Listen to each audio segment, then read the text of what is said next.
Hello dear, आप सभी के बीच में चाइल्ड हेल्थ नर्सिंग के यह 19वां वीडियो आ चुका है और यूनिट नंबर 4 है जिसका नाम है child health problem and disorder. मतलब विभिन्न प्रकार के बालक में जो समस्या होता है, जो विकार होता है, उसके बारे में इस चैप्टर में देखने वाले हैं। आप लोग देखे भी हैं, हाइपरबिलोबिनिया हो गया या और सारे प्री मैच्योर हो गया, लो बर्थ वेट बेबी हो गया, ये सब आप देख चुके हैं।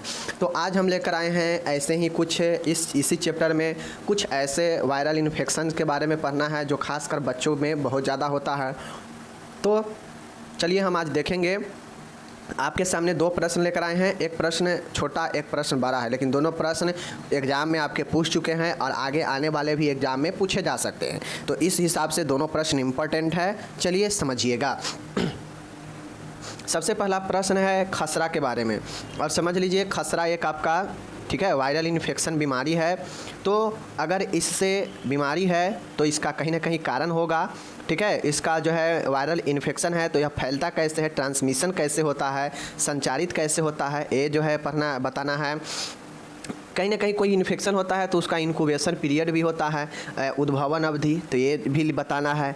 एंड सिम्टम्स भी बताना है। उसके बाद इसका डायग्नोसिस, इसका प्रिवेंशन और ट्रीटमेंट और नर्सिंग केयर, मतलब बहुत चीज़ें मिजल्स के बारे में बताना है। चलिए देखते हैं। सबसे पहले जान लीजिए मिजल्स होता क्या है। माय डियर, देख सकते हैं मिजल्स जो है शरीर पर लाल लाल धब्बे चकत्ते टाइप से फफोले होने लगते हैं, रेसेज पड़ने लगते हैं बॉडी पर और फीवर आने लगता है, ठीक है, टेम्परेचर। और मुख्यतः यह जो है ऊपर वाला जो श्वसन नली होता है उसको जो है प्रभावित करता है, ठीक है। देखिए खसरा एक संक्रामक रोग है, ओके, जिसमें सर्वप्रथम ऊपरी श्वसन तंत्र प्रभावित होते हैं, जिसमें अपर रिस्पायरेटरी ट्रैक्ट जो होता है यूआरटी यह प्रभावित होता है। अपर रिस्पायरेटरी ट्रैक्ट ये प्रभावित होता है, ओके। इसका रोग कारक पैरामेक्सिको वायरस होता है। यह रोग मुख्यतः छोटे बच्चों में पाया जाता है, ठीक है। अगर आपसे पूछिए कि इसका रोग उत्पन्न करने वाला कौन सा वायरस होता है, चूँकि यह वायरल इन्फेक्शन है तो वायरस के कारण होता है, ठीक है। अगर बैक्टीरियल इन्फेक्शन रहता तो बैक्टीरिया के कारण होता। तो यह पैरामेक्सिको वायरस समूह के वायरस से जो है यह मीजल्स होता है। इसे रूबेला भी जो है आप लोग को कहा जाता है, ध्यान में दीजिएगा। यह रोग मुख्यतः छोटे बच्चों में पाया जाता है, ठीक है। यह सर्वप्रथम ऊपरी श्वसन नली को प्रभावित करता है, ऊपरी श्वसन तंत्र को, और यह एक संक्रामक रोग है, समझ गए। जिसमें होता यह है कि बुखार के साथ में शरीर पर, फेस पर जो है क्या होता है, लाल लाल धब्बे चकत्ते बनने लगते हैं और यह चकत्ते रेसेज जो है पूरे बॉडी पर फैल जाते हैं, ठीक है। तो यही हमारा मिजल्स होता है। अब हमसे पूछा है इसका फैलने का और रोग कारण यानी पैथोजन और ट्रांसमिशन पूछा है। तो पैथोजन मतलब होता है वैसा रोगाणु जो रोग उत्पन्न करे यानी रोग कारक बने। तो खसरे का रोग कारक पैरामेक्सिको वायरस होता है एवं यह बिंदु संक्रामक प्रत्यक्ष या अप्रत्यक्ष संपर्क द्वारा प्रसारित होता है। अगर पूछेगा कि रूबेला यानी यूँ कहा जाए कि मिजल्स जो है, खसरा जो है किसके कारण फैलता है, तो पैरामेक्सिको वायरस समूह के कारण फैलता है। तो यह तो हो गया रोग कारक, ठीक है। और बात करें जाए ट्रांसमिशन का तो यह ड्रॉपलेट संक्रमण बिंदु संक्रामण के द्वारा फैलता है और अप्रत्यक्ष और अप्रत्यक्ष दोनों रूप से फैल सकते हैं, ठीक है, समझ गए। चलिए अब देखिए बिंदु संक्रमण क्या होता है। आप लोग सेकेंड ईयर में आ गए, पता होगा कि ड्रॉपलेट संक्रमण किसी भी व्यक्ति के खांसने से, छींकने से, बोलने से संक्रमित तरल के छोटे छोटे बूंद जो है स्वस्थ व्यक्ति तक पहुंचते हैं एवं रोग प्रसारित हो जाते हैं। बिंदु संक्रामक आप लोग समझते हैं, जैसे आपके सामने कोई बोला और उसके मुँह से जो है कोई छींटा निकल गया थूक का, ठीक है, तो वही जो है ड्रॉपलेट संक्रमण होता है। और उससे कोई स्वस्थ व्यक्ति में प्रवेश कर जाए संक्रमण तो वही ड्रॉपलेट हो जाता है। छींकने से भी जो है छींटा निकलता है उसमें का, ठीक है ना, खांसने से भी जो है निकलता है। तो यह सब जो है ड्रॉपलेट संक्रमण होता है, ठीक है। और इससे जो है यह संक्रमण प्रसारित हो जाता है ड्रॉपलेट मार्ग से, ओके। उद्भवन काल अब आप लोग को पता होना चाहिए। खसरे की उद्भवन कहीं कहीं 7 से 14 दिया रहेगा, मिजल्स का कहीं कहीं 10 से 14 दिया रहेगा, ठीक है। तो समझ लीजिए यह मुख्यतः 2 से 5 वर्ष के बालकों को प्रभावित करता है, परंतु कभी भी उत्पन्न हो सकता है। देखिए मुख्य रूप से अगर बात करेगा तो 2 से लेकर 5 वर्ष तक के जो बच्चे बालक होते हैं उसमें ज़्यादा प्रभावित करता है। बट यह ऐसा नहीं है कि यह जो है 2 से 5 में ही सिर्फ होगा, यह कभी भी जो है उत्पन्न हो सकता है, समझ गए। लेकिन 2 से 5 वर्ष के बीच में ज़्यादा कारण बनता है 2 से 5 वर्ष तक के बच्चों में होने का, ठीक है। अब ऐसा नहीं है कि 6 वर्ष के बच्चे में नहीं होगा, ये बात नहीं है, 7 वर्ष के बच्चे में नहीं होगा, ऐसा नहीं होता है, ठीक है। मुख्यतः की बात कर रहा है, होने के लिए किसी में हो सकता है। लक्षण की बात किया जाए तो इसका 3 लक्षण होता है। एक होता है प्रोडर्मल स्टेज, पूर्वावस्था, एक होता है विस्फोटक अवस्था, एरुपरेटिव फेज, और एक होता है यही 2 अवस्था होता है। इस 2 अवस्था को जो है आपको ध्यान से देखना है, ठीक है। चलिए इसी को हम लोग 2 अवस्था है, इसमें बढ़िया से देख लीजिए। पूर्व अवस्था है, प्रोडर्मल फेज है, यह प्रथम 3 से 4 दिन तक होता है। इसमें निम्न लक्षण, अगर किसी में मिजल्स आता है तो प्रथम मिजल्स के लक्षण देखने के प्रथम 3 से 4 दिन तक जो होता है वह लक्षण को पूर्व अवस्था कहते हैं, ठीक है। अब जो प्रथम 3-4 दिन में जो चीज़ें दिखता है लक्षण में, तो वह जैसे होता है कि बच्चे में भूख नहीं लगेगा, ठीक है, नाक बहने लगेगा, राइनोरिया जिसको कहते हैं, सिर दर्द करेगा, हेडेक होगा, कंजक्टिवाइटिस, आँख के कंजक्टिवा में जो है संक्रमण हो जाएगा, लसिका गांठें जो होता है उसमें लिम्फनोपैथी हो जाएगा, लसिका गांठ में फूलना यानी सूजन होना, त्वचा पर दाने होना, rashes on skin and mucus की मुंह की म्यूकोसा पर सफ़ेद नीला भूरा दाग होना, कॉप्लिक स्पॉट जिसको बोलते हैं, जो आपके होठ के आसपास जो है दाने दाने सा निकल जाता है, और वही जो है आपके कॉप्लिक स्पॉट जो है होते हैं, ठीक है। तो ये चीज़ें आप लोग देख लीजिए कि क्या क्या जो है पूर्व अवस्था में यही चकत्ते वगैरह दाने वगैरह निकलते हैं, लसिका गांठें सूजन होते हैं, कंजक्टिवाइटिस नाक बहना, भूख नहीं लगना, यह प्रथम 3 से 4 दिन का लक्षण होता है मिजल्स का, जिसे प्रोडर्मल स्टेज कहते हैं, ओके, कोई दिक्कत नहीं। अब आगे देखिए, दूसरा है आपको विस्फोटक अवस्था, इरुपेटिव फेज, ठीक है। इरुपेटिव फेज जो होता है यूरेप्टिव, ठीक है, यूरेप्टिव जो फेज होता है जिसे हम लोग विस्फोटक अवस्था कहते हैं, देख लीजिए। विस्फोटक अवस्था में चंकत्ते गंभीर हो जाएंगे, रेसेस पूरे बॉडी पर आ जाएंगे, तेज बुखार के साथ, समझ गए, कान के पीछे लाल एवं फफोलेदार म्यूकल बन जाएंगे, मतलब जो कान है ना, जो कान है, कान के पीछे जो है फफोलेदार जो है दाना बनने लगेगा, चकत्ते ठीक हो सकता है देह पर का, त्वचा साफ हो जाना, ये सब जो है आपके विस्फोटक अवस्था होते हैं। विस्फोटक अवस्था में यही होता है कि यूरोपेटिव फेज में यानी विस्फोटक अवस्था में जो प्रोडर्मल में जो प्रथम अवस्था में जो लक्षण दिखता है वह खतरनाक हो जाता है, विस्फोटक हो जाता है, और विस्फोटक अवस्था में ही जो है धीरे धीरे यह सब जो है सिम्टम्स कमने लगता है, ठीक है, जैसे चकत्ते ठीक होना, तो अच्छा साफ होना, तो यह सब दिखने लगता है, समझ गए। तो यह 2 फेज होता है, इसको आप लोग याद रखिएगा। अगर आपको प्रथम अवस्था और जो है विस्फोटक अवस्था नहीं याद रहे तो मैंने क्या क्या बताया, बुखार होना, हेडेक होना, भूख न लगना, बॉडी पर रेसेज होना, मुंह के आसपास जो है भूरे लाल चकत्ते रेसेज दाने होना जिसे कॉप्लिक स्पॉट कहते हैं, कान के पीछे फफोलेदार होना, ठीक है, तेज बुखार आना, ठीक है, ऊपरी ट्रैक्ट के इन्फेक्शन सबसे मुख्यतः होता है, ऊपरी श्वसन तंत्र का संक्रमण होना जिसमें राइनटिस होता है, साइनोसाइटिस होता है, समझ गए, ये सब होता है, लैरिंजाइटिस होता है, समझ गए। तो यह सब जो है आपके मैंने ये लक्षण होता है मैंने बता दिया, ठीक है। चलिए अब इसके निदान को देखिए, डायग्नोसिस इसमें क्या क्या होता है, तो बॉडी का टेस्ट, फिजिकल एग्जामिनेशन, जो लक्षण दिखते हैं जैसे चकाता होता है, जो मुंह होता है, मुंह के आसपास अगर कोई चकाता दिख रहा है, इधर आसपास इस मुंह के म्यूकोसा के आसपास कोई चकाता दाने हैं तो उसका जांच किया जाता है, मतलब लक्षण की जांच होता है, ठीक है, लक्षण के हिसाब से। उसके बाद स्वेब कल्चर टेस्ट होता है, सीरम एंटीबॉडी का टेस्ट होता है, क्योंकि यह एक वायरल इन्फेक्शन है तो हो सकता है एंटीबॉडी कैसा काम कर रहा है इसका टेस्ट किया जाता है। कॉप्लिक स्पॉट जो होता है, कॉप्लिक स्पॉट का भी टेस्ट होता है। तो यह सब हमारा निदान है मिजल्स में, ठीक है, याद रखिएगा। ये दोनों तो आपके किसी भी बीमारी में लिखते हैं, बाकी swab culture, serum antibody test, Koplik spot, ये 3 महत्वपूर्ण है, इसमें याद रखिएगा।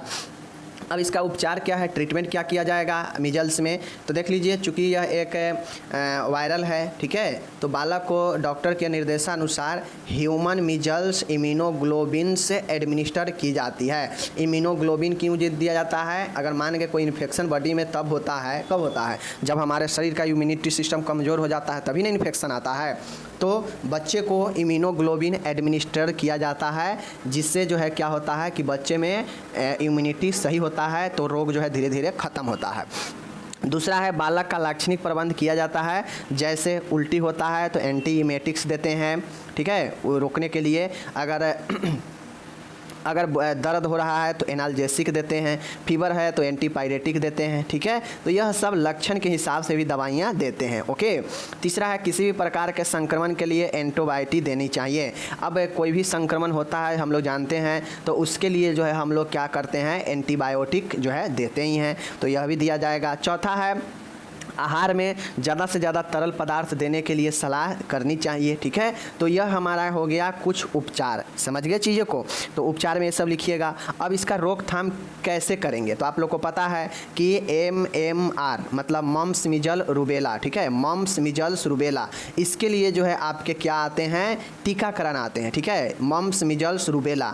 इसके लिए जो है एक साथ एक टीका आता है जिसको लगाने से यह रोग मिजल्स का जो है हम रोकथाम कर सकते हैं। तो 9 से 12 माह की आयु पर MMR की टीका लगवानी चाहिए, ओके।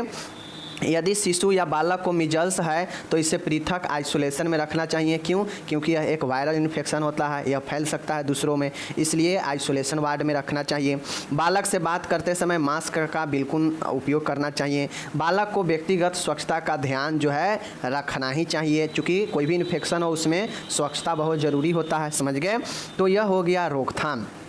अब आता है नर्सिंग प्रबंध। तो माय डियर, मैं बार बार बताता हूँ, नर्सिंग प्रबंध आपके टैलेंट के ऊपर है। आप चाहे 10 पॉइंट, 15 पॉइंट, 20 पॉइंट, जो जितना पॉइंट हो सके, अगर आपके पास कारण और लक्षण पता है तो उसी पर आधारित जो है नर्सिंग मैनेजमेंट भी लिखाता है। आप इस चीज़ को जानते हैं कि मरीज को इसमें क्या क्या आवश्यकता होगा, क्या क्या समस्या होगा, तो उस पर आधारित आप पॉइंट को सिलेक्ट करते हैं, मेन पॉइंट को, और उस पर जो है उसके अंदर चीज़ों को लिखने का प्रयास करते हैं। तो मैं हर बार कहता हूँ नर्सिंग प्रबंध में आपको 4 से 5 जो है सेलेक्ट करना चाहिए पॉइंट, महत्वपूर्ण पॉइंट जो इस बीमारी के लिए महत्वपूर्ण है देख रेख करना उस पॉइंट का, और उसी पॉइंट में जो है आप एज ए नर्स जो है क्या क्या करेंगे उस पॉइंट में, उसमें जो है लिखते चलेंगे, ठीक है। अगर आपको ये पॉइंट नहीं समझ में आता है क्या होता है, तो आप डायरेक्टली 15-20 पॉइंट लिख दीजिए नर्सिंग का रोल इस बीमारी में, ठीक है। जैसे रोगी का तापमान चेक करेंगे, क्योंकि बुखार यहाँ पे होता है तो तापमान चेक करेंगे। डॉक्टर के निर्देशानुसार सभी दवाइयाँ समय पर देते रहेंगे, ओके। मुंह की देखभाल एंटीसेप्टिक सॉल्यूशन का इस्तेमाल करना चाहिए। क्यों? क्योंकि मुंह पे होता यह है कि फफोलेदार जो है आ जाते हैं, उस पर रेसेज आ जाते हैं, तो एंटीसेप्टिक सॉल्यूशन से साफ़ करनी चाहिए। रोगी को आरामदायक स्थिति प्रदान करना चाहिए। तो ये सब चीज़ें हैं, इतना चीज़ें यहाँ पे लिखा नहीं गया है, लेकिन आपको कम से कम 10 से 15 पॉइंट इस नर्सिंग प्रबंध को लिखना ही पड़ेगा, और आराम से लिख सकते हैं। जब आपको कंप्लीट क्वेश्चन पता हो गया कि इसमें क्या होता है, क्या नहीं होता है, कैसे होता है, क्या क्या ज़रूरी है इसमें करना, तो आराम से आप पॉइंट सेलेक्ट कीजिए। 5, 1, 2, 3, 4, 5 पॉइंट हमने बना रखा, ठीक है। 5 पॉइंट हमने मेन पॉइंट चुन लिया, आवश्यकता इस बीमारी में। अब इस आवश्यकता और समस्या के हिसाब से मैं पॉइंट चुन लिया, तो इसमें हम कैसे इस समस्या को, इस आवश्यकता को पूरी करेंगे मरीज को, हम इसमें इसी के अनुसार जो है लिखेंगे सब में, ठीक है। और यही जो है बेहतरीन जो है आपका नर्सिंग प्रबंध होता है लिखने का तरीका, ओके। चलिए, यहाँ पे इंग्लिश दिए गए हैं, इंग्लिश वाले मेरे डियर आपको PDF डिस्क्रिप्शन में मिल जाएगा, वहाँ से डाउनलोड करके एक बार ज़रूर आप लोग पढ़ लिएगा, ठीक है। चलिए, यहाँ पे टोटल जो है आपको इंग्लिश से मिल जाएंगे, कोई दिक्कत नहीं है। चलिए, ओके, कोई दिक्कत नहीं है, ओके। अब हम लोग आते हैं, एक बहुत ही शानदार माय डियर प्रश्न है। प्रश्न आपके सामने में है, मृदा पायिका भक्षण किसे कहते हैं, इसके कारण, जटिलता और प्रबंध का वर्णन करें। अब आप लोग को पता होगा मृदा मतलब क्या होता है, मिट्टी, ठीक है। मृदा मतलब क्या होता है, मिट्टी होता है, पता होनी चाहिए। भक्षण मतलब क्या होता है, भक्षण मतलब भक्षण करना, खा जाना, ठीक है, ये होता है। तो वही कहता है मृदा पायिका भक्षण। अब आप लोग देखते होइएगा अक्सर कि बच्चा जब 3-4 साल, 5 साल, 7-8 साल का रहता है, तो किसी बच्चे में आदत बन जाता है कि वह जो है खल्ली हो गया, चौक हो गया, उसके बाद बात किया जाए मिट्टी हो गया, राख हो गया, या कुछ ऐसे पदार्थ हो गया जिसको वह जो है चुरा नुका के जो है देखते होइएगा कि खाता है, मिट्टी खाता है, राख खाएगा, ठीक है। डस्टर जो खल्ली होता है लिखने वाला, उसको जो है चबाने लगेगा, चुरा के देखते होइएगा। बच्चा में किसी में ऐसा आदत रहता है, ठीक है। तो इसी के बारे में बताना है, और वही चीज़ें जो है पायिका कहलाता है, ठीक है। देख लीजिए, पायिका, मृदा पायिका भक्षण, पायिका इसको बोलते हैं इंग्लिश में। अप्राकृतिक वस्तुएं, जैसे अप्राकृतिक के मतलब क्या है कि वैसा पदार्थ जो खाने योग्य नहीं हो, जो खाने के लिए बना हुआ नहीं हो, वैसा पदार्थों का अगर कोई बच्चा भक्षण करता है, मीन्स खाता है, और उसका आदत लग जाता है तो उसे ही पाइका या जियोफेजिया कहते हैं। कोई दिक्कत नहीं। चलिए, तो यही चीज़ें लिखा गया है कि अप्राकृतिक वस्तुओं, मतलब ऐसा वस्तु जो अप्राकृतिक हो खाने के लिए, मतलब वह प्राकृतिक रूप से खाने के लिए बना हुआ नहीं हो, वैसा पदार्थ जैसे मिट्टी हो गया। क्या मिट्टी को लोग खाता है? यह बना हुआ है। प्राकृतिक हमें मिट्टी खाने के लिए कहता है? नहीं कहता है। तो मिट्टी हो गया, चौक हो गया, जो हम लिखते हैं बोर्ड पे, ब्लैक बोर्ड पे, वह चौक क्या लिखने के लिए ना है, खाने के लिए थोड़ी ना है। तो यह अप्राकृतिक हो गया खाने के लिए। साबुन, साबुन भी जो है काट के बच्चा से देखते होइएगा कि चाव से खाता है नुका नुका के, तो साबुन भी अप्राकृतिक ही है खाने के लिए। क्रेयॉन्स होता है, ठीक है, आदि ऐसे चीज़ें। राख हो गया, कितना जो है बच्चा देखते होइएगा, जो खपरा होता है जिससे घर को बनाया जाता है, उस खपरा को तोड़ तोड़ के टुकड़े को खाता है। तो ये सब जो होता है एक अप्राकृतिक वस्तु होता है, और इसी अप्राकृतिक वस्तुओं को खाने की आदत को पाइका अथवा जियोफेजिया कहते हैं। कोई बच्चे में अगर इस प्रकार के वस्तु जो अप्राकृतिक हो खाने के लिए और इसका आदत लग जाता है तो इसे ही हम लोग पाइका अथवा जियोफेजिया, या हिंदी में कहे तो मृदा पाइका भक्षण कहलाता है। ओके, चलिए। अब इसके कारण क्या होते हैं कि बच्चे ऐसे सामान के तरफ जो है बच्चे का रुझान बढ़ता है, अट्रैक्शन होता है, और बच्चे इसे चुरा नुका के खाता है। आखिर क्या कारण होते हैं? तो सबसे पहले जो बच्चा बहुत ज़्यादा वीक होगा, कमज़ोर होगा, तो वह बच्चे का जो है क्या होता है कि इन सभी पदार्थों के प्रति झुकान जो है ज़्यादा हो जाता है। एनीमिया वाले बच्चे भी ऐसे करते हैं जिसके बॉडी में ब्लड कम होता है। विटामिन के जिसको अंदर कमी होता है वह भी बच्चा ऐसा आदत पकड़ लेता है। निम्न आर्थिक सामाजिक दशा, अब कोई ऐसे बच्चा है जिसको गलत समाज में रह रहा है, ऐसा समाज में नहीं है जहाँ पे उसको अच्छे बात बताया जाए, अच्छे बात का शिक्षा मिले, अच्छे से उसको रहन सहन मिले। तो निम्न आर्थिक सामाजिक दशा भी जो है व्यक्ति को, बच्चे को ऐसे सिचुएशन में लाता है। ओके, कृमि जंतु बाधा, वर्म इन्फेस्टेशन। अब कोई बच्चा ऐसे है जिसको जो है पेट में यानी अमाशय में के अंदर जो है कीड़ा बन गया हो, जिसको हम लोग कहते हैं कि कीड़ा बन जाना, तो कृमि हो गया है, वर्म इन्फेस्टेशन है। तो इसके कारण भी बच्चे जो है, बच्चे का जो दिल मन होता है वह ऐसे पदार्थों की तरफ झुक जाता है। भावनात्मक रूप से विचलित बच्चे, वैसा बच्चे जो भावनात्मक रूप से डिस्टर्ब है, उसको माँ, बच्चे और पिता से कोई लेना देना नहीं होता है। पिता या माता या घर के कोई अन्य व्यक्ति को बच्चे से कोई लेना देना नहीं है, बच्चे को खुला छोड़ देना, जिससे भावनात्मक अलगाव हो जाता है और बच्चे अपने हिसाब से काम जो है आदत पकड़ने लगता है। ठीक है, तो उस आदत में एक ये भी आदत जो है गड़बड़ पकड़ लेता है कि वह जो है ऐसे पदार्थ का खाने लगेगा जो पदार्थ नहीं खाना चाहिए। तो यह सब कुछ कारण होता है जिसके कारण बच्चे ऐसे आदत की तरफ चले जाता है। ठीक है, कुपोषण, एनीमिया, विटामिन की कमी, निम्न आर्थिक स्थिति, कृमि जंतु बाधा यानी वही कीड़ा होना, और भावनात्मक रूप से विचलित बच्चे। तो ये चीज़ें हैं। नेक्स्ट देखिएगा माय डियर, जटिलता है, कॉम्प्लिकेशन है। अब मान गए ऐसे पदार्थ को खाने के बाद क्या जटिलता बच्चे के अंदर हो सकता है। जटिलता मतलब क्या समस्या जो है उत्पन्न हो सकता है ऐसे पदार्थ खाने के बाद।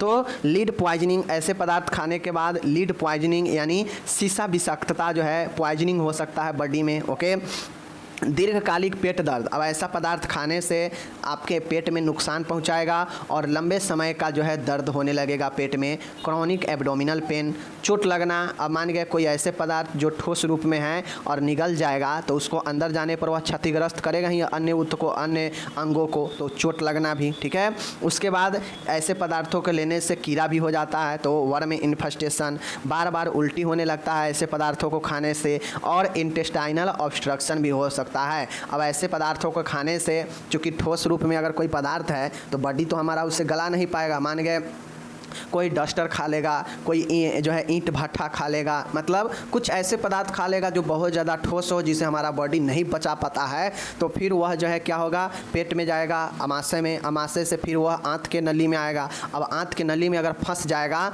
तो वही जो है हमारा इंटेस्टाइनल ऑब्स्ट्रक्शन हो जाता है, आंत में अवरोध होने लगता है। ठीक है, रुकावट आने लगता है, जिससे आप अगर खाना खाएंगे तो वह खाना आंत में आगे नहीं जा पाएगा, अवरोध हो जाएगा। तो यह सब जो है जटिलता होता है, समझ गए।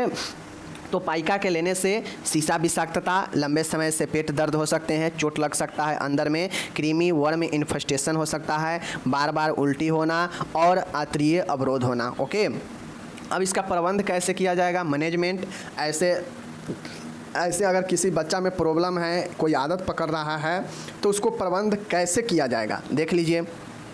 संबंध समस्याओं जैसे कृमि संक्रमण, कुपोषण आदि का पता लगाकर उपचार आरंभ करें। अगर बच्चे आप देख लेते हैं, बच्चे का आप पेरेंट्स है और आप देख रहे हैं कि आपके बच्चे गलत चीज़ों का सेवन कर रहा है, तो आप तुरंत जो है मना करेंगे उसको, उस पर ध्यान रखेंगे। ऐसे आदत के बच्चे पर ध्यान रखना ज़रूरी है। और हम ये देखेंगे कि बच्चा में कोई कीड़ा वगैरह तो नहीं हुआ है, कोई कुपोषण के कारण तो ऐसा नहीं कर रहा है। और ऐसा अगर लगे कि बच्चा में कुपोषण है या बच्चे में कीड़े होने की संभावना हो सके तो उसका तुरंत उपचार करवाना आरंभ करें। ठीक है। बच्चे में एनीमिया की जांच करें, चूँकि हम लोग ऊपर देखे हैं कि एनीमिया भी इसका कारण बन सकता है, तो एनीमिया बच्चे में रक्त अल्पता की जांच कराएं। नेक्स्ट है अभिभावकों को स्वास्थ्य शिक्षा प्रदान करें, वह पाइका के बच्चों को होने वाली जटिलताओं को समझाएं। अब मान गए कोई पेरेंट्स है, अगर उसका बच्चा इस प्रकार के पदार्थ के प्रति जो है आकर्षण हो रहा है, ऐसे पदार्थ चुरा नुका के खा रहा है, तो उसको सबसे पहले आपको एक करना पड़ेगा कि उसके पेरेंट्स को शिक्षा दे। शिक्षा में कहेंगे कि अगर आपके बच्चे पाइका के ग्रसित है आदत से, तो उसको जो है जटिलताओं के बारे में बताएं कि इसके खाने से बच्चे में क्या क्या जो है समस्या उत्पन्न होगा, तो उसके समस्याओं जटिलताओं के बारे में पेरेंट्स को बताएं, जिससे पेरेंट्स वो अपने बच्चे पर ध्यान रखें। ठीक है। बच्चों को डांटने सज़ा देने से बच्चे वह उसे प्यार से समझाएं। चूँकि बच्चा होता है, मान गए 7-8 साल के बच्चा है, इसमें कितना ही दिमाग होगा, या 5-6 साल का बच्चा है तो इसमें कितना ही जो है समझदारी होगी। तो इसके लिए ना उसे डांटे, ठीक है, ना उसे सज़ा दे, कोई उससे प्यार से समझाए कि बाबू यह गलत चीज़ें हैं, इन्हें खाने चाहिए, आप अच्छे चीज़ खाइए, अच्छे चीज़ बोलिए, मैं दूंगा, जिससे उसे जो है इसके प्रति अट्रैक्शन कम हो और आपके प्रति अट्रैक्शन ज़्यादा हो आपके बातों के प्रति, और आप उसे वो चीज़ दे जो उसे अच्छे लगे। ठीक है, जिससे यह डांटने और सज़ा देने से वह कुछ नहीं हो पाएगा, भावनात्मक और उसे प्रॉब्लम ही आएगा। अगर आप डांटेंगे और सज़ा देंगे तो क्या होगा कि वो उससे जो है इमोशनली प्रॉब्लम आ जाएगा। ठीक है। बच्चों के नाखून छोटे रखें, वह उस पर निगरानी रखें। अब आपको बच्चे को जो नाखून होता है, हो सकता है नाखून से मीट को जो है, मिट्टी को जो है क्या करे, कुरेद मतलब नोच कर खा जाए। अगर नाखून बड़ा बड़ा रहेगा तो मिट्टी आराम से जो है उसके नाखून में आ जाएगा, नाखून से जो है कुरद कर खा जाएगा, समझ गए। या नाखून से और सारे गंदगियों को वह जो है इस्तेमाल कर सकता है नाखून के द्वारा। तो नाखून छोटे रखें, क्योंकि नाखून से बहुत काम जो है हो जाता है। ठीक है। तो नाखून को छोटे रखें, काट दे, और बच्चे पर निगरानी बनाए रखें कि बच्चा कहीं अकेला में तो नहीं है। अकेला में रहेगा तो उसके मन की अपना काम करेगा ही करेगा, तो इसलिए निगरानी रखें। तो इस प्रकार से यह पाइका वाला पेशेंट को आप प्रबंध कर सकते हैं। आप चाहें तो इसमें और सारे प्रबंध को जोड़ सकते हैं कि कोई बच्चे में अगर इस प्रकार का आदत है तो उसे हम लोग कैसे बचा सकते हैं, उसके फैमिली से लेकर अपने क्या क्या कर सकते हैं, प्रबंध में अपन जो है लिख सकते हैं। ओके। मैंने फ़िलहाल आपको 5-6 पॉइंट प्रबंध में मैंने बताया। आप चाहें तो इसके प्रबंध में देखिए, प्रबंध क्या होता है या नर्सिंग प्रबंध क्या होता है।